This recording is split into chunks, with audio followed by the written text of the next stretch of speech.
हाय friends, मैं Meena Pandey. Welcome back to my channel serve with love. बहुत ही टेस्टी और बहुत ही हेल्दी होता है। इसको बार्ली बोलते हैं। मैंने ऑनलाइन मंगाया था। आप चाहे तो किसी भी ग्रोसरी स्टोर पे देख सकते हो, वहाँ भी मिल जाएगा, नहीं तो ऑनलाइन तो पक्का 100% मिल जाएगा। तो 1 कप मैंने बार्ली ले लिया है। इसको मैं 7 से 8 घंटे भिगा दी हूँ। तो ये देखिए, ये थोड़ा हार्ड होता है, नहीं तो ऐसे भीग गया अच्छे तरीके से ना। तो एक पीस मैंने उठाया है, ये देखिए नाखून ऐसे चुभा रही हूँ, तो इस तरीके से ये अलग हो जा रहा है।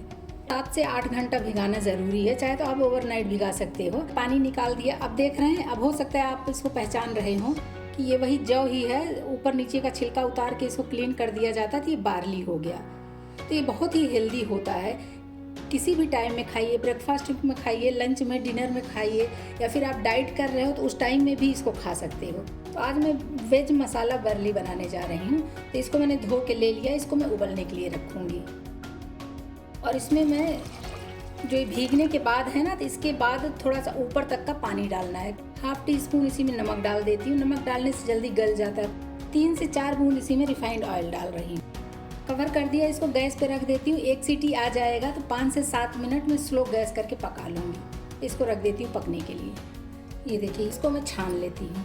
टिनर ले लिया है, नीचे बर्तन रख लिया है। इसको बस इसी में छान लेती हूँ। इसको मैंने छान लिया। इसको हमें पानी से धोने की ज़रूरत नहीं है। ये अच्छे तरीके से, ये देखिए नीचे पानी सारा इधर निकल गया है। मान लीजिए गेहूँ अगर आप कभी पकाए हो तो इसी तरीके से वो गेहूँ भी पकेगा। तो ये हमारा अच्छे तरीके से पक चुका है। इसको निकाल के मैं साइड रख देती हूँ। थोड़ा सा इसको ठंडा होने देती हूँ। इसी में मैं 1 टेबल स्पून रिफाइंड ऑयल डाल रही हूँ।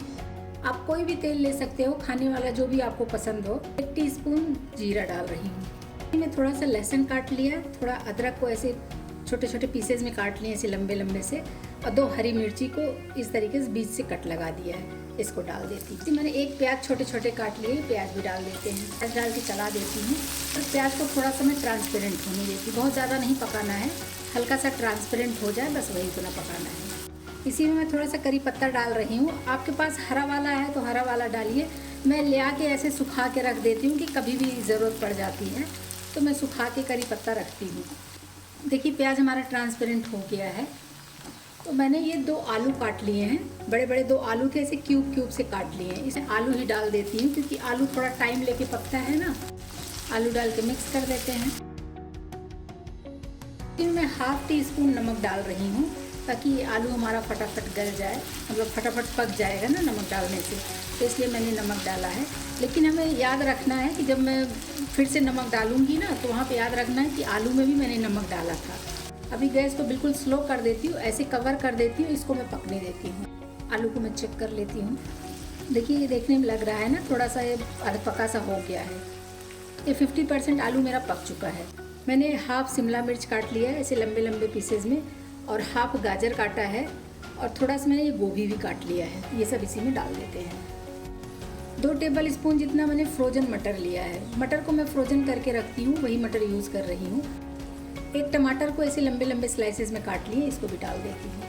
अब इन सब चीज़ों को चला लेती हूँ अच्छे तरीके से। इनको मैं पका लूँगी। जैसे कि आलू के साथ मैंने नमक डाला था, तो नमक डालने की वजह से ना ये सारे वेजीज भी हमारे अच्छे तरीके से पक जाएंगे। अब इसको ऐसे कवर कर देती हूँ और स्लो गैस पे इसको पकाऊंगी। स्लो गैस पे 3 से 4 मिनट इसको ऐसे में पकने देती हूँ। एक बार सब्जी को चेक कर लेती हूँ।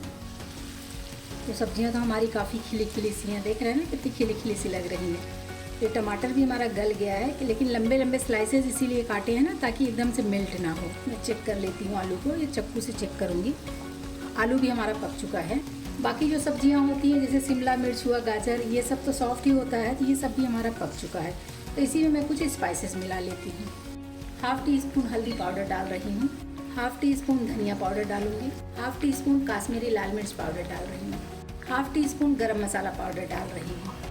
अभी इन सब चीज़ों को अच्छे तरीके से मिक्स कर देती हूँ। ऐसी सब्जियाँ बनाएंगे ना तो भी बहुत टेस्टी सब्जी बन के तैयार होगी। ऐसे कवर कर देती हूँ। 2 मिनट इसको स्लो गैस पे पकने देती हूँ। जो भी मसाले डाले हैं ना वो अच्छे तरीके से घुल मिल जाएगा। एक बार सब्जी चेक कर लेती हूँ। देखिए सारी सब्जियाँ हमारी अच्छे तरीके से पक गई हैं। देख के भी लग रहा होगा ना कि एकदम से पक गई हैं, और मसालों के साथ मिक्स होके कितनी सुंदर लग रही है। इसी स्टेज पे जो मैंने बार्ली उबाल लिया है ना, इसको डाल देती हूँ। बहुत हेल्दी और बहुत ही टेस्टी बन के तैयार होता है। मैं मिक्स कर लेती हूँ।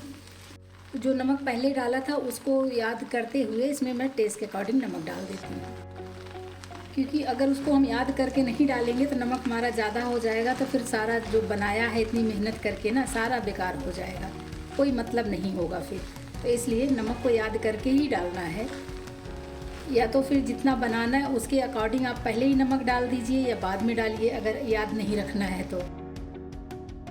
अभी सभी कुछ इसमें मिक्स कर दिया है ना, अभी गैस बंद कर देती हूँ। एक नींबू का जूस निकाल लिया है, ये नींबू का जूस डाल देती हूँ। ये नींबू का जूस से भी बहुत अच्छा टेस्ट आएगा। और इसी में धनिया पत्ती डाल देती हूँ, बस अभी मिक्स कर देती हूँ। और ये हमारा बरली का पुलाव कह लीजिए, उपमा कहिए, जो मर्जी कहिए, बन के तैयार हो गया। बहुत हेल्दी बना हुआ है और देखिए कलर भी कितना प्यारा आया है। बस अभी मैं इसको निकाल के सर्व कर देती हूँ खाने के लिए। फ्रेंड्स, ये मेरा वेज बरली बन के तैयार हो गया। इस तरीके से आप लोग भी बनाइए। अगर आपको मेरी वीडियो पसंद आती है तो लाइक कमेंट करना बिल्कुल भी मत भूलिएगा। लास्ट तक मेरी वीडियो देखने के लिए थैंक यू।